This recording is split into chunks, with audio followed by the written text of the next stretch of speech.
도움 말씀 주실 두 분 오늘도 모셨는데요. 위즈웨이브의 이건희 대표, 다울투자증권 이성욱 차장 함께합니다. 어서 오세요. 자, 먼저 2달 연속 인하입니다. 그 배경에는 어떤 내용이 있었는지, 경제 전망과 시장엔 어떤 영향이 있을지 함께 알아보도록 하겠습니다. 자, 먼저 이 대표님, 한은의 인하 배경에 결정적인 요소가 있지 않았을까요?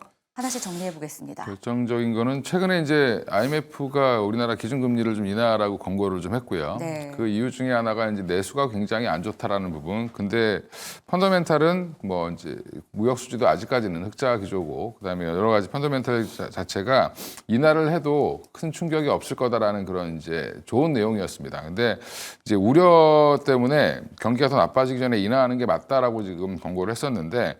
뭐 권고한다고 해서 다 들어주는 건 아니죠. 근데 지금 항상 우리가 금리를 못 내렸던 이유는 부동산 대출이 좀 많았던 부분들, 이런 부분들이 좀 많이 작용을 했다라고 생각하시면 되는데, 지금 우리나라 경제 성장률이 내년에 2%가 안 나올 수도 있다, 이런 얘기들도 있습니다. 그래서 지금 금리는 사실 원래 그 나라의 경제 성장률과 이제 사실은 비슷하게 가야 이게 어떻게 보면은 정상인데, 지금 그거보다는 좀 높게 있는 거죠, 우리나라 기준금리가. 그러니까 그런 부분들에 의해서는 내년에 경기 둔화 우려 이런 것들을 반영해서 좀 내수 부양이라든지 이런 것들을 위해서 경기를 좀 살리겠다라는 의지를 한은에서 좀 보여준 것 같고요. 물론 이제 환율이라든지 여러 가지 걱정되는 부분이 있겠지만 그런 부분들을 걱정 굳이 안 해도 된다라고 지금 IMF가 얘기를 했던 부분이기 때문에 이번 동결은 이제 대외 여건 관련돼서는 이제 여전히 동결 가능성이 높았던 부분에서 동결을 했다라고 생각하시면 될 것 같고, 동결이 아니라 그 대외 여건은 동결 가능성이 높다라고 네. 봤는데 그걸 오히려 이제 파격적으로 오히려 경기를 살리겠다는 의지를 좀 보여줬다라고 생각하시면 될 것 같습니다. 결국 경기 부진이 예상보다 좀 심각할 수 있다는 여러 전망들과 함께 내수를 강화하려는 한국은행의 움직임도 저희가 그 근거가 되고 있다 이야기를 들어봤는데요. 여기에 또 연준이 통화 완화 지연 가능성이 좀 제기가 되고 있는 상황이다 보니까 한은이 금리를 낮출 지금이 기회였다라는 분석도 더해집니다. 연준과 한은의 금리차, 대한민국과 미국의 금리차가 어쨌든 좀 좁혀진 건데요. 만약에 이 흐름이 좀 지속된다면 국내 경기 그리고 주식시장에는 어떤 영향이 있을 것으로 보세요, 차장님?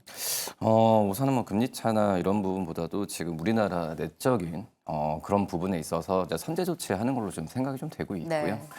우선 트럼프 쪽에서의 이제 본격적으로 지금 이제 1월 달부터 출범하게 된다고 한다면 이제 올해 마지막 어떤 금리 결정 시기이기 때문에 선제적인 조치를 좀 하지 않았나라고 좀 판단이 좀 되고 있고요. 그렇기 때문에 일정 부분 이제 미국과 우리나라의 금리 스프레드에 대한 부분도 신경을 좀 쓰는 지금 모습을 좀 보여주고 있는 그런 상황이지만 내수 쪽에서의 민간 소비나 이런 부분에서 이런 부분이 뭐 건설 경기도 좋지 않은 그런 상황에서 이 금리 인하를 결정을 하면서 어떤 소비 진작이나 이런 부분을 1차적으로 고려하지 않았나라고 좀 생각이 좀 되고 있고요. 그렇기 때문에 뭐 연준에 대한 스탠스는 계속해서 좀 바뀔 가능성이 있다라고 판단됩니다. 원래 취임하기 전에는 뭐 금리 인하에 대한 부분보다도 금리에 대한 뭐 이 약간의 좀 인상이나 동결에 대한 스탠스를 이제 트럼프 대통령이 유지를 했다고 한다면 지금 또 많이 바뀌고 있죠. 또 이제 금리 인하에 대한 부분도 지금 트럼프 대통령도 고려를 하고 있는 그런 상황이기 때문에 추후에 먼저 이런 스프레드를 일정 수준 유지할 수 있는 먼저 선제적 대응이라고 좀 판단되고 있고요. 지금 이제 환율 쪽으로 얘기를 하지만 결국은 이제 미국을 제외한 미국의 이제 보호무역주의에 대한 부분에 있어서 우리나라 환율만 좀 안 좋게 가는 상황이라 전 세계적인 환율이 이 달러 대비해서 약세를 좀 보여주고 있죠. 뭐 그렇기 때문에 환율에 의한 물론 이제 전체적인 우리나라의 어떤 수출, 어떤 산업 구조상 피해를 볼 수도 있겠지만은 뭐 이 부분에 대해서는 글로벌적인 그 특성이 트렌드로 나타나고 있기 때문에 뭐 그거에 대한 우려보다도 내수에 대한 부분에 있어서 뭐 물가지도 그렇죠. 소비자 물가도 지금 상승폭이 좀 둔화되는 모습이 뚜렷하게 2개월 속 나타나주고 있는데 그런 부분으로 먼저 지금 그 조치를 좀 하지 않았나라고 좀 생각되고 있습니다. 알겠습니다. 그리고 또 하나 살펴봐야 될 게 바로 환율의 문제가 아닐까 싶습니다. 트럼프 행정부가 출범된다라는 소식과 함께 환율의 변동성이 굉장히 컸고요. 그게 시장에 좀 부담 요소가 되고 있는 게 사실이죠. 지난 13일 장중에는 1,410원 선까지 돌파하면서 약 2년 만에 최고치를 찍기도 했습니다. 자, 그런데 하느니 이렇게 인하를 한 걸 보면 환율 변동성도 어느 정도 대응이 가능하다라고 판단하는 건지 궁금한데요. 뭐 한은의 속내까지는 자세하게 지금 알 수 있는 상황은 아니지만 저희는 결국 환율의 변동성을 통해 외국인의 자금 이탈 우려감도 있는 상황이라 대표님께서 좀 환율 전망까지 도와주시면 좋을 것 같아요.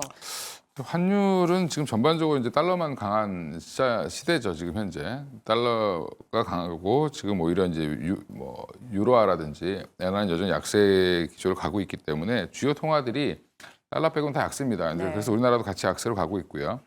최근에 우리나라 경제 성장률 자체가 조금 좀 주춤하고 떨어져 있기 때문에 당연히 원화가 약세인 건 어쩔 수 없다라고 봤을 때 지금 그러면 이제 여기서 금리를 인하를 하면 돈의 가치를 더 떨어뜨리는 거죠. 한마디로 금리라는 것 자체가 돈의 가치를 표시하는 건데 가치가 더 떨어지게 되면 더 빠지지 않겠냐. 더 이제 한마디로 원화 가치가 떨어지고 이제 상대적으로 달러에 비해서 더 약세가 되면 어떡하냐라는 우려가 있는데 지금 일시적으로 지금 보면 오늘도 이 발표가 나오고 나서 좀 튀고는 있습니다. 조금 올라가고는 있어서 이제 원화 약세 기조가 조금 더 강화되고 있긴 하지만 생각보다 저는 뭐 안정적으로 움직이는 모습이라고 생각을 하고 있고요.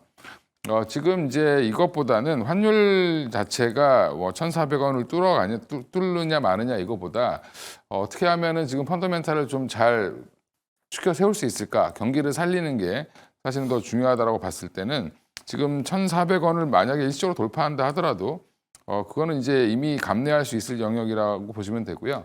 또 외국인의 자금 유출을 걱정하시는데 우리나라 지금 주식시장에서는 외국인들이 좀 빠져나가고 있는데 채권 시장은 여전히 외국인들이 들어오고 있습니다. 그래서 우리나라 채권이 상대적으로 굉장히 좋은 평가를 받고 있는 상황이고요. 지금 우리나라 경제가 안 좋다고 하지만 우리보다 안 좋은 나라들이 워낙 많기 때문에 우리나라 채권 생각보다 채권 시장에서 외국인들이 좋아하는 채권입니다. 그래서 채권 시장에서 여전히 외국인 자금이 유입되고 있다는 부분에서는 오히려 환율에서는 큰 문제가 없지 않을까 생각하고 있습니다. 알겠습니다. 저희가 자금 이탈에 대한 우려감을 좀 갖고 있는데요. 그래도 이 부분에 대해서 큰 우려는 갖지 않아도 된다라는 분석을 좀 더해 주셨습니다. 자, 이런 가운데 미국장은 일단 하락세로 마감을 했었죠. 국내 증시는 약세를 좀 보이는 듯하다가 좀 전에 좀 반등을 시도하고 있는 모습이 포착되고 있습니다. 미국과 한국이 커플링, 디커플링 이런 이야기를 요즘은 참 안 하게 돼요. 워낙 다르게 가고 있기 때문이죠. 무엇보다 우리 증시가 계속 하락만 하고 있는 상황입니다. 오늘 국내 증시 좀 반등 기회를 모색할 수 있을까요, 차장님? 저는 이제 괜찮을 거라고 좀 생각이 네. 좀 되고 있고요. 워낙 이제 10월 달과 또 11월 이제 거의 이제 막바지에 들어가는데 워낙 안 좋았던 그런 상황이라고 좀 볼 수 있겠고요. 뭐 그렇기 때문에 지금 이제 낙폭 과대주들이 굉장히 좀 많죠. 뭐 그렇기 때문에 어떤 좀 차별적인 시장인 건 맞지만 제가 봤을 때도 여러 외국인들이 뭐 우리나라 시장을 계속 좀 매도를 했던 부분이 또 이제 어떤 종목 쪽에서의 쏠림 그리고 그 종목에 대한 부분에 있어서 분위기가 좀 확산됐던 그런 상황인데 뭐 약간 대외적인 뭐 이벤트로 외국인들이 과매도했다는 느낌은 굉장히 많이 드는 현재 상황이라고 좀 볼 수 있겠고요. 뭐 그렇기 때문에 지금 현재는 낙폭 과대에 대한 종목들에 대한 이 더욱더 떨어질 영역이 좀 제한적으로 갈 확률이 굉장히 높다라고 좀 생각이 되고 있고요. 뭐 그렇기 때문에 지금 가장 큰 부분은 이제 뭐 트럼프 미국 대선 전후라고 좀 볼 수 있겠는데 일단 트럼프 대통령의 인사에 대한 단행이 대부분 좀 마무리가 됐죠. 그렇기 때문에 트럼프 어떤 이기도 내년 1월에 그러니까 12월 달까지는 이제 차분하게 어떤 그 깜짝 어떤 발표보다도 진행될 가능성이 있고 본격적으로 이제 1월부터 어떤 그 정책을 펼칠 가능성이 있다라고 좀 판단되고 있습니다. 그렇기 때문에 어떤 내년의 시장을 또 생각하는 것보다도 저는 단기적인 또 이제 오늘이나 뭐 이번 주 같은 경우에는 반등 여력이 뭐 큰 폭은 아니더라도 왜냐하면 제한적인 반등이겠죠. 지금 봤을 때도 어떤 기술적인 어떤 저가 매수에 대한 유입 부분이 지금 골고루 들어오는 상황이라고 좀 볼 수 있겠는데 뭐 그렇기 때문에 우선 반등 여력은 그나마 떨어지는 확률보다도 올라갈 확률이 이번 주는 굉장히 좀 있지 않을까 특히 오늘 시장도 오전까지도 계속 기대해봐도 괜찮다라고 좀 판단되고 있습니다. 네, 우호적인 전망을 해주십니다. 그러면 이제 연말 앞두고 있어요. 다음 주 되면 12월이 되기 때문에 일명 12월 하면 산타 랠리 이야기 안 할 수가 없겠죠. 최근에 통계를 봤더니요, 5년 동안 4회나 연말에 증시가 상승을 했었다라고 합니다. 과연 올해는 어떨까요? 대표님 의견 한번 들어볼게요. 저희가 지금 오늘 하루 내리고 뭐 어저께는 오르고 뭐 최근에 갑자기 증시가 좀 무너졌고 이게 아니라 좀 하락이 장기화되고 있는 느낌이라 많은 분들의 피로감도 더 커지고 있거든요. 연말에 좀 다리 뻗고 잘 수 있을까요? 일단 뭐 지금 전에 또 한번 말씀드렸는데 트럼프 대통령 당선되고 나면 일시적으로 충격은 좀 있을 거다라고 말씀드렸던 부분들을 네. 지금 소화하고 있는 과정이라고 생각하시면 되고요. 그래서 지금 그 당선 이후에 급락했던 부분들을 이제 조금씩 만회를 하고 있습니다. 근데 아직 추세 전환을 잘 못했는데 지수가 적어도 한 2,600 정도 선까지는 올라와 줘야 좀 안정세가 될 텐데 저는 이제 12월 달을 좀 기대하고 있고요. 8년 전에도 똑같은 현상이었습니다. 그러니까 11월 달에 이제 트럼프 당선 이후에 1기 때 그때는 좀 의외의 당선이었기 때문에 더 큰 충격이 왔었고 급락 이후에 오히려 이제 차츰 회복하는 단계를 한 3주간 밟아서 12월 달에 급등하는 그런 양상이 나왔는데 올해는 이제 트럼프를 좀 알기 때문에 급락은 안 나왔고요. 추세적으로 조금 이제 하락 나왔다가 다시 또 이제 올라오고 있는 부분인데 12월 달부터는 좀 정상화되지 않겠나 생각하고 있습니다. 이제 그 얘기가 무슨 말이냐면 바이든 정부나 트럼프 정부나 물론 이제 정책적으로 좀 다를 수 있지만 그렇다고 해서 정부가 바뀌었다고 전 세계의 경제 흐름을 다 뒤바꿀 수는 없거든요. 예, 이런 부분들은 기존에 이제 그 지금 뭐 AI가 이끌고 가는 시장, 그 다음에 제약바이오의 또 그 나름대로의 트렌드 이런 것들이 약간의 좀 차이가 있을 수는 있겠지만 여전히 큰 흐름은 바뀌지 않았다. 뭐 산업의 기조라든지 보호무역 강화라든지 이런 것들은 바뀐 게 없거든요. 그러고 보면 결국에는 정상화되는 과정이 아마 12월부터 될 거고요. 지금 이제 내각을 어느 정도 구성을 이제 후보 지명자들을 이제 다 지명을 했는데 장관들을 지명을 했는데 이런 부분들은 이제 앞으로 이제 이렇게 해서 뭘 할 거냐라는 걸 이제 보겠죠. 근데 그것도 사실은 일시적일 수 있고요. 그래서 지금은 저는 재미없더라도 그냥 멀리서 좀 지켜보시는 게 너무 예민하게 하루하루 받아보면 당장이라도 우리나라 망할 것 같죠. 지금 막 그렇게 네. 시장 보면. 예, 근데 그러지 않습니다. 그러니까 항상 이럴 때 또 기회가 되는 종목들이 많이 있고요. 좀 여유롭게 다하시고 좀 12월 랠리를 좀 기대해 보셔도 될 것 같고요. 저는 그렇게 생각하는데 또 안 그럴 수도 있습니다. 근데 그러면 또 1월 달에 뭔가 또 이제 새로운 거에 대한 기대감 이런 것들이 좀 작용해서 올라갈 가능성이 있으니까. 그리고 지금 제일 중요한 거는 다들 눈높이가 되게 낮아졌습니다. 그래서 가이던스가 다 내려왔죠. 그러면 가이던스보다 조금만 좋으면 급격하게 올라가는데 특히 이제 요즘에 뭐 AI 소프트웨어 기업들 다 아무도 안 보던 종목인데 최근 한 달 사이에 급등하고 있죠. 미국 시장 따라가고 있는 건데 그런 것처럼 결국에는 항상 안 좋던 주식들도 뭔가 기대감이 생기고 숫자가 나온다라고 하면 그때부터 돌기 시작하기 때문에 최근에 가장 대표적으로 엔터주가 아무도 안 쳐다보다가 JYP 엔터 3분기 실적 발표 이후에 네. 다 글로 쏠리고 있습니다. 항상 시장이라는 게 그렇게 왔다 갔다 하는 거기 때문에 본인 종목들도 다 한 번씩 기회가 오지 않겠나 생각하고 있습니다. 알겠습니다. 너무 일일비하면서 증시 자체에 대해서 부정적인 시각을 갖지 말자라는 분석을 더해주셨고요. 그 배경에는 어떤 것들이 있고 그래서 우리가 좀 봐야 되는 섹터들은 무엇인지 이제부터 그 특징적인 이야기를 나눠보도록 하겠습니다. 어쨌든 오늘 주도주가 부재한 건 사실입니다. SK하이닉스가 장중에 3% 넘게 밀리다 지금은 좀 만회하고는 있지만 여전히 2% 하락 구간이고요.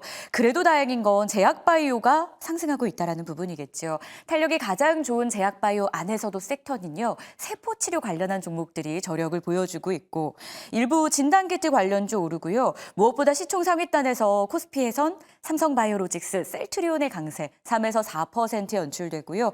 코스닥에서는 알테오젠 힘이 살짝 풀리긴 했지만 리가켄바이오, 펩트론도 강세를 보입니다. 제약바이오 시대는 아직 끝나지 않은 건지 전망 좀 해보겠습니다.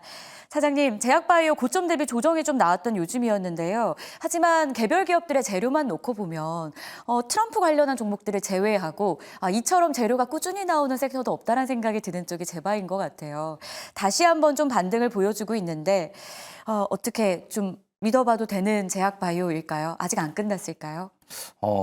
저는 이제 안 끝났다라고 좀 생각이 되고 있고요. 이제 미국에서 로버트 케네디 주니어가 제 보건부 장관을 임명하면서 약간의 제약 가격이나 이런 부분에 있어서 좀 제약 바이오 전체적으로 약간 움츠러든 모습이 좀 많이 좀 보여주었는데 하지만은 제약 바이오 업종 같은 경우에는 오늘이 좀 약간 특이한 것 같아요. 그 전까지는 이제 개별적인 종목들 위주로 주가가 좀 상승세를 많이 좀 보여주었다 한다면 오늘 골고루 좀 상승하는 모습을 봤을 때는 금리 인하에 대한 어떤 그런 효과도 좀 있는 상황이고 또 이제 결국은 이제 앞서서 이제 이 제약 바이오 가장 앞에 있는 기업들에 대한 호재가 나왔을 땐 전체적인 분위기가 좋아지죠.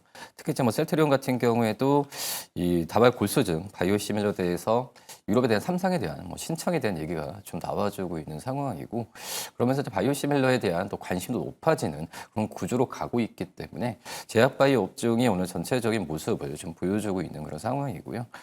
그리고 이제 이 미국 대선 전에도 해리스든 이제 트럼프든 결국은 이제 제약 바이오 업종에 대한 어떤 이 제약 가격이나 약가 인하나 또 그리고 이 복지 쪽에서의 정책에 대한 부분은 둘 다 하겠다라고 좀 얘기를 했던 상황이었고요. 그렇기 때문에 그 대선 전에 어떤 그 제약 바이오 업종 주가가 상승한 이후에 역시 이제 트럼프 당선 이후에 주가 좀 조정되는 모습을 보여주고 있지만 결국은 이쪽에서의 제약 바이오의 공약에 대한 부분은 트럼프 대통령에 대한만 공약 봤을 때는 저는 계속적인 우호적인 상황으로 갈 가능성이 좀 있지 않을까라고 좀 판단이 좀 되고 있고요. 그런 점을 본다고 한다면 역시 제약 바이오 업종을 접근했을 때는 시총 어떤 상위 그런 기업 위주로 좀 접근해야 되는 게 저는 맞다라고 지금 판단되고 있습니다. 알겠습니다. 특히나 바이오시밀러의 강세, 이 배경도 설명을 좀 도와주셨는데요. 셀트리온 이야기를 좀 더 자세하게 들어가 보면 좋을 것 같아요. 다잘렉스 시밀러에 대한 유럽 임상 3상 계획 소식도 있었죠. 그런데 이 재료를 제외하고도 이 CDMO 관련한 앞으로에 대한 신사업 기대감, 또 다음 달에는 법인 출범도 앞두고 있고요. 결국 이 미국발 생물보안법 수혜까지 기대되고 있는 상황입니다. 셀트리온 전략에 대해서 한번 받아볼게요. 대표님 도와주시죠. 셀트리온 좋죠. 좋은데 주가 20만 원대 굉장히 좋다고 얘기했는데 실적 네. 나오고 나서 실망해서 빠졌죠. 올해 3조 5천억 매출을 달성하겠다라고 했는데 3분기까지 보니까 이거 못할 것 같은데 이렇게 해서 지금 주가가 밀렸다가 이번에 이제 홍콩에서 이제 설명회를 어제 개최했죠. 그래서 지금 해외 투자자들, 국내 투자자들 대상으로 해서 서정진 회장이 직접 이제 브리핑을 했는데 굉장히 공격적으로 얘기했습니다. 올해 3조 5천억 가능하다. 네. 얘기했고 그러니까 4분기 때 엄청 찍힌다라는 얘기인데 그게 이제 결국엔 진펜트라가 잘 팔린다라는 부분들을 강조한 것 같고요. 그리고 이제 26년도에는 7조에서 8조까지 매출액을 목표로 하고 있다. 2배 얘기하고 있거든요. 그러면 25년 정도 되면 그러면 한 5조, 4조 이상, 4조에서 5조 가까이 매출을 하겠다라는 얘기인데 이런 부분들이 이제 일단은 말을 믿어주고 있는 것 같고요. 또 거기에다가 지금 미국에서 미국 트럼프 행정부가 될 이제 그중에 이제 그 수장들이죠. 아까 보건부 장관은 좀 상징적인 부분이고 실무자들이 기존에 이제 IRA 법안이 이제 약가 협상 관련돼서 이제 프로그램을 거기 들어가 있는 게 있습니다. IRA 법안에도 바이오 관련된 게 있는데 그거를 좀 수정해 달라라고 얘기를 했던 부분들을 트럼프 쪽에서 좀 긍정적으로 받아들였다라는 부분에서는 제약 바이오 업계에서는 오히려 이제 좋은 거죠. 무조건 약가를 인하하기보다는 약가 인하에 대해서 약간은 좀 천천히 갈 수 있게 만들어 달라고 하는 겁니다. 결국엔 제약사들은 특허를 해서 연구개발 신나게 했는데 팔았더니 조금 있으면 약값 인하하라고 하면 이제 싫어하죠. 그런 부분들을 좀 받아들여줬다는 점에서는 오히려 지금 이 연구개발, 임상이라든지 이런 것들이 좀 줄었던 부분들, 그 다음에 기술 수출이라든지 인수합병, M&A가 줄었던 부분들이 다시 살아날 거에 대한 기대감으로 미국에서도 지금 바이오 종목들이 어제 일제히 다 반등을 했고요. 미국 시장이 어제 약세였는데도 불구하고 바이오텍 지수는 오히려 올라왔고요. 그 다음에 주요 이제 대형 빅파마들 종목들도 소폭이나마 반등을 했습니다. 그래서 그런 부분들이 오늘 영향을 좀 미쳤고 셀트리온은 앞으로 이제 지금 새로운 약에 대한 임상 3상 신청을 또 했었죠.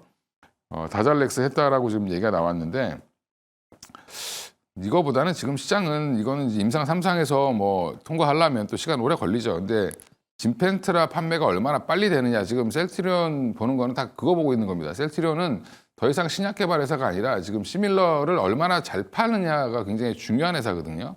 그러니까 결국엔 매출이 시장에서 원하는 만큼 나와야 주가가 간다. 그러니까 기존에 이제 다른 제약 바이오의 이제 뭐 기대 바이오텍 회사들 같은 경우는 뭐 임상, 삼상, 기술 수출에 대한 기대 이런 걸로 올라간다라고 하면 셀트리온과 삼성바이오로직스는 철저하게 실적이 나와야 올라가는 종목이다라고 생각하시고 대응하시면 좀 편하겠습니다. 예. 앞으로 실적이라는 키워드 셀트리온 볼 때 잊지 않도록 하겠습니다. 자, 그리고 시가총액 1위 기업인 제약바이오, 알테오젠도 전략 세워봐야 될 것 같은데요. 최근 시총 1위 기업답지 않게 변동성이 너무 컸기 때문에 보유자의 영역에서도 고민이 깊었습니다. 자, 이제부터 저희가 알테오젠 하면 봐야 되는 모멘텀은 무엇이 남아있는지 점검 필요하겠죠. 차장님 의견 어떠세요? 글쎄 우선 변동성이 좀 심한 그런 상황에서 이제 알테오젠에 대해서 신규 접근에 대한 부분은 약간은 좀 신규 접근보다는 기존 보유자 영역에서 생각을 많이 해야 된다라고 좀 판단되고 있고요. 그 전에 이제 알테오젠의 여러 주가가 많이 뭐 레벨업 한 3번 정도 했죠. 큰 점프를 좀 보여주었는데 여러 가지 이유가 뭐 기술에 대한 우수성도 있겠고 또 현금에 대한 어떤 창출력 이런 부분에 있어서 시장에서 잠재력을 굉장히 좀 높게 평가를 했는데 저는 개인적으로 이제 알테오젠의 이 기술의 우수성보다는 차별화가 시장에서 가장 큰 키포인트고 이게 중장기적으로 주가에 대한 부분을 끌고 갈 수 있는 그런 힘이라고 좀 볼 수 있겠는데요. 하지만 최근에 좀 특허 침해에 대한 가능성이 좀 언급이 되면서 여기에 알테오젠 주가가 좀 많이 올랐던 또 시장 분위기가 많이 올랐던 종목에 대해서 차익 실현이 한 번 나올 때는 그 전보다 세게 나오는 경향이 있죠. 뭐 그렇기 때문에 지금 이제 알테오젠에 대해서는 여러 가지 이제 주가가 계속 레벨업을 한 번 하는 것보다도 주가가 좀 차익 실현에 대한 빌미를 만들 수 있는 여건이 좀 많이 있다라고 좀 생각이 됩니다. 물론 이런 부분 같은 경우에는 뭐 확실한 부분도 아니고 뭐 그거는 우려감이 있겠지만은 저는 알테오젠 기술력이나 여러 가지 부분이 있으면 다 해소를 할 것으로 판단되고 있지만 주가는 또 이제 그런 부분은 또 예외적인 상황이죠. 먼저 선반영으로 하는 그런 상황이기 때문에 변동성이 계속 나온다고 한다면은 신규 매수 관점보다는 전 기존 보유자 영역에서는 일정 수준은 이 이익 구간에서는 좀 더 비중을 좀 줄이는 과정이 변동성 잠잠의 저까지는 좀 필요하지 않나라고 판단됩니다. 네, 그리고 한 섹터 더 보겠습니다. 제약바이오 안에서도 요즘 이런 대장주들이 흔들릴 때 나 홀로 갈 길을 갔던 쪽이 과거에는 비만 치료 관련 섹터였다면 최근에는 세포 치료 관련한 종목들도 눈에 띄고 있죠. 뭐 차바이오텍만 하더라도 이 세포 유전자 치료제로 CDMO 투자 영역을 넓힌다라는 소식 전해지고 있고요. 그 밖에는 국내에서 이 첨생법 관련한 기대감도 있는 것 같아요. 믿어볼 만한 재료인지도 궁금하고요. 일단 지금의 상승의 연속성도 궁금해집니다. 대표님 어떤 의견이세요? 일단 뭐 지금 바이오에 대한 기대감이 다 붙어 있다라고 보시면 되고요. 사실은 이제 최근에 우리가 이제 한동안 굉장히 첨생법 관련돼서 핫했던 종목이 바이넥스거든요. 네. 바이넥스 고점 대비해서 지금 거의 절반 반토막 나고 지금 다시 올라오는 겁니다. 그 얘기는 무슨 말이냐면 항상 바이오는 이제 변동성이 좀 클 수밖에 없고요. 그리고 지금 세포 치료제 는 아직은 트렌드가 아닙니다. 이제 지금 미국의 제약학회라든지 전 세계 의학계에서 트렌드를 보시는 게 중요한데 항상 의사분들과 이제 제약바이오 관련된 얘기하면 다 안 된다고 그럽니다. 예, 그래서 쓸데없는 기술이다 이렇게 얘기하시는데 왜냐하면 그분들은 약을 쓰는 분들이지 약을 개발하는 분들이 아니죠. 예, 그 얘기는 무슨 말이냐면 지금 약을 개발하고 있는 빅파마들이 어디에 초점을 두고 있느냐가 가장 중요한데 물론 이제 일부 세포 치료제라든지 뭐 이제 작은 섹터들이 있습니다만 큰 틀은 여전히 제형 변경과 SC형과 그다음에 또 하나는 ADC와 그다음에 이중항체 이 세 개가 지금 가장 큰 빅 트렌드고요. 그래서 그 종목들이 지금 우리나라에 있는 관련된 종목들이 주가가 좋았던 부분이고 그래서 저는 이제 그쪽으로 여전히 집중을 해야 된다. 오늘 이제 뭐 최근에 이제 주가 조정이 많이 나왔죠. 뭐 리가캠도 그렇고 알테오젠도 그렇고 그 외에 이제 ABL 바이오도 그렇고 많이 조정이 나왔는데 오히려 조정이 나오는 게 어떻게 보면은 뭐 기회일 수 있는 거죠. 저는 기회라고 생각을 하는데 너무 부정적으로 볼 필요도 없고요. 항상 제약바이오가 뭐에 시달리냐면 루머에 시달립니다. 그리고 카더라에 많이 시달리고 그런데도 불구하고 회사에서 적극적으로 대응을 해줘도 안 믿죠. 시장은. 이제 그런 부분들이 사실은 좀 해소가 되는 국면이다라고 보시면 되고요. 급등했다가 조정 없이 올라갔기 때문에 최근에 조정이 나온 거다라고 대응하시면 되고, 저는 12월, 1월 가면서 다시 이제 원복 이상으로 올라갈 가능성이 높다라고 보고 있는데, 그게 이제 우리나라 지금 투자 대안이 없습니다. 네. 반도체도 별로 안 좋고, 뭐 사실은 지금 2차 전지도 별로 안 좋고, 좋은 섹터가 없죠. 사실 지금. 그러면 사실 대안이 별로 없기 때문에 이쪽으로 자금이 좀 몰릴 가능성은 여전히 있다라고 저는 개인적으로 생각하고 있습니다. 알겠습니다. 시장을 관통하고 있는 주요 섹터 그리고 이슈들 먼저 점검 도와드렸는데요. 자, 10시 30분이 다가갑니다. 지금 시장을 움직이는 종목에는 무엇이 있는지도 알아보겠습니다. 시가총액 상위 종목인 알테오젠 이야기를 했다면 그 다음 타자들이죠. 에코프로 그룹주들이 오늘 강세를 시현하는데요. 에코프로 BM 쪽에서 코스피 이전 소식에 장중 6%대까지 급등하는 모습이 포착이 됐습니다. 이미 에코프로 BM은 지난 3월이었죠. 주주총회를 통해서 코스피 이전 상장을 의결한 바 있는데요. 어제 예비 심사 신청서를 접수했다라고 합니다. 계획에 의하면 내년 1분기 중에 코스피 이전 상장을 완료하겠다라는 방침인데요. 대표님, 이게 현실화될 수 있을까요? 만약에 내년 1분기 1월이라고 본다면 그 전까지 에코프로 그룹주가 조금 계속 이 시세를 살아서 움직일 수 있을지도 궁금해요. 근데 지난번에 이제 많은 이제 그 코스닥 회사들이 이전 상장을 했죠. 네. 이전 상장에서 주가가 올라간 적은 거의 없습니다. 그러니까 이전 상장 이슈는 아무것도 아니다. 그 이제 기업들이 좀 편한 거죠. 이제 코스피 기업으로 가면 좀 이제 규제도 좀 완화되고 하다 보니까 코스피로 가려고 하는 건데, 저는 에코프로 BM은 지금 좀 죄송한 얘기지만 희망 고문을 계속하고 있다. 아직 조금 살아나기 좀 어려울 것 같고요. 이전 상장 같은 이슈로 올라온다라고 하더라도 지금 추세 전환을 하는 게 먼저 중요한데, 지금 에코프로 BM은 제가 만약에 투자를 한다라고 하면 적어도 20만 원 위로 올라오는 걸 보고 확인하고 사는 게 맞고요. 지금 실적도 좀 문제가 있고, 그다음에 지금 캐나다에 짓고 있는 공장도 이번에 이제 트럼프가 25% 관세를 캐나다도 부여한다라고 얘기를 했죠. 이런 부분들도 여전히 좀 악재들이 좀 남아있기 때문에 지금 2차 전지 소재단, 특히 소재단 같은 경우는 에코프로 BM 또 고객사가 삼성 SDI랑 사실은 SK온입니다. 지금 셀업체 중에 그나마 좀 견조하게 흘러가고 있는 쪽은 LG 에너지솔루션인데, LG 에너지솔루션이 납품하진 않죠. 그 얘기를 보면 에코프로 BM 지금 주가는 지금도 저는 고평가돼 있다고 생각하기 때문에, 이런 부분들에 있어 지금 이런 이슈로 만약에 급등을 한다, 뭐 어느 정도는 지금 추세를 반등시킬 정도가 올라오진 않더라도 한 16, 17 올라온다라고 하면 늦은마켓 지금 투자하신 분들은 충분히 뭐 매도할 수 있는 기회는 될 것 같습니다.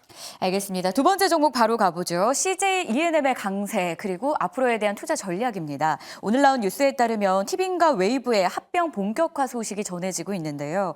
CJ E&M은 웨이브에 1,000억 원을 투자한 만큼 이 합병에 대한 의지를 표명했다라고 해석해도 되는 건지, 이 주가의 상승에 의미 부여를 해도 되는 건지 궁금합니다. 전략 주시죠, 차장님.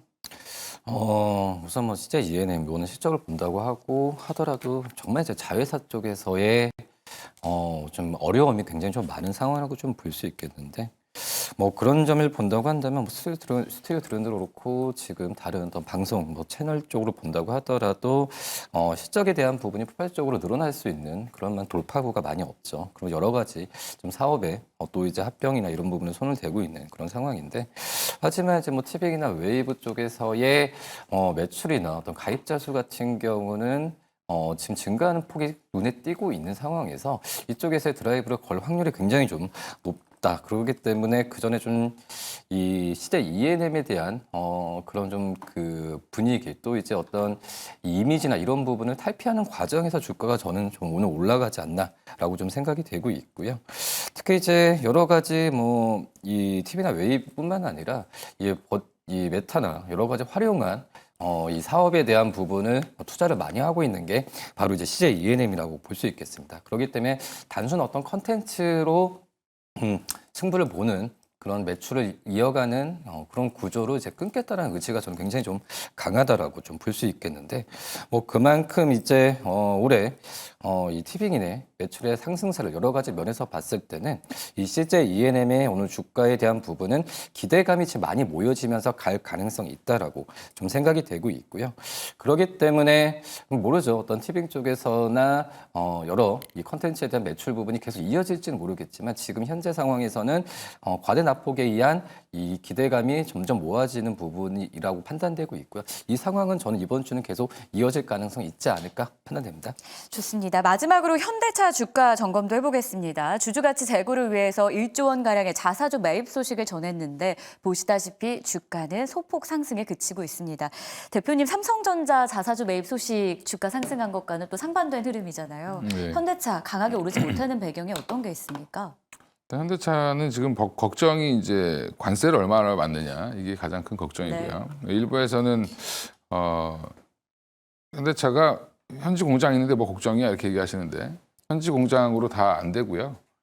그것 때문에 더 걱정을 하고 있고 그다음에 자사주 매입 소각 관련된 부분도 시장에서 원했던 것보다는 좀 규모가 적다라고 네. 평가가 나오고 있는 것 같습니다. 좋습니다. 결국 발목을 잡는 요소들이 좀 공존을 하고 있는 상황인데요.